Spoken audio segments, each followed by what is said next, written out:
aşxanalarımızda, restoranlarımızda məxsus muşunda ağıçılarga nisbətən məxsus səhnə hazırlap beriş. Abdumjid akam bu jamiyatdagi qizlarning erkaksidek bo'lib qilishi, o'g'illarning xinim mijoz bo'lib qilishini qanday davolag'ılıdı ya qanday oldini olamiz mush to'g'riliq bir so'zlab bergan bo'lsangiz. Bulut ufkam. Bu hazır muşu cemiyetimizde bulap motor süpürlerden ait kızık nokta oluvatkan temelden biri. Endi bu bala sağ salamet tuguldu. Kızvalı 5 azayı sağ, oğavalın 5 azayı sağ. Mesela oğavalı hem kızvalı da ait sağ salamet tugulgan balla. Muşu ballını ayıga çıkıp birer yaş kirgen çağda kızala nima oynaydı o desek bişkim koçak akap vermesmi latığı amrak ot. Yakki amrak ot çoğunluğu bu vak kızdırmız. Oğavalla bu vak çağıdan başlap nimege amrak dese tapanca, her xil qirg'ichi qurollarga o'xshash uyda ishlatgan odatda maton, kakidan boshlab hamma narsaga ashuni qiziqadi. Hargiz qo'choq binasi qiziqmaydi. Ash o'g'avali tili chiqmagan, bir ota-onasi farqlantirmaydigan ashu ballama biladi bu ishni. Hamda bu balla nima uchun yosh cho'ngishga ergashib, nima uchun bular xinimlashib ketdi? Qizlarmi nima uchun erkakzalashib ketdi degan chog'da birinchi sabab javobgar ota-ona.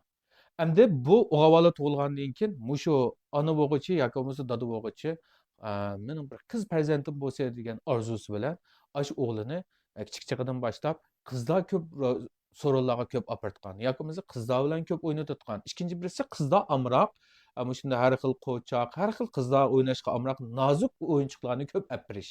Mushlarmi mushu bolaninki böğrek üstübe cinsi posta hormondaki ayollik hormonlarını asasda köp acısı ketip çıkarıp koyup keyin bular asasda xinimni çıkarıp mağat.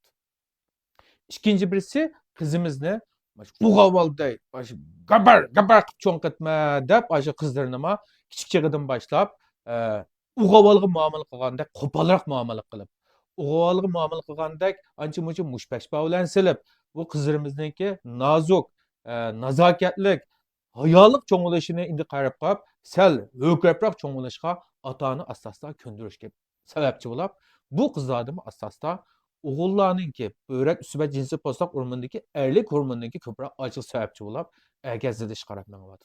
Ya cins qızıqmaydı. Onundan bilək, ata-ana boğucu qızlar oynayatqan meydan sorunlarga, fəaliyyətlərə köp qatnaşdırmasdıq. Oğullarınki oynashga tegishli. Masalan, ot choptirish, o'qya etish, har xil tantarbiya faoliyatlarga qatnashtirmaslik. Mushu sabablardan o'g'illarninki erlik hormoni ojizi kundan-kunga ozlab, gap so'z jihatdan cho'qim adab axloqliq bo'lish, ish harakati cho'qim bunda bo'lish deganga o'xshash nurg'unlagan shartlarni ziyoda bak chin qo'yib olib kichik bolalarimizga, bulibmi o'g'illarimizniki erkin azad harakat qilish, urilib so'qilish, ancha mushpashbalashib ketish, bunda ahvollarga ziyodan bak cheklama qo'yganligimiz sababidan o'g'illarimizni qo'rqinchoq bir xil qizlarga o'xshash to'la ana deb to'lab soatga bunda ahvollarni keltirib qo'yganlar. Endi buningda birinchi bo'lib gunohkor kim bo'ldi degan chog'da ota-ona o'g'illarni o'g'illar deb boqmagan. Qizlarni qizlar holatda boqmagan.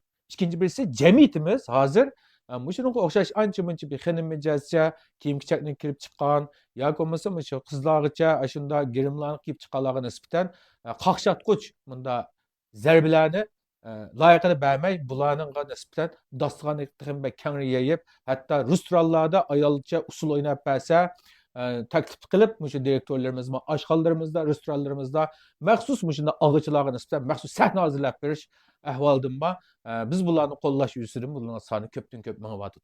Men har kuni nochi tibobat o'limini so'zlayotibman. Kanalga yoqqan bo'lsa, g'anjo qilib qolinglar. Yurak bip qolinglar. Fikr taklif qilinglar, yozib qolinglar. Ko'rishlarmisa.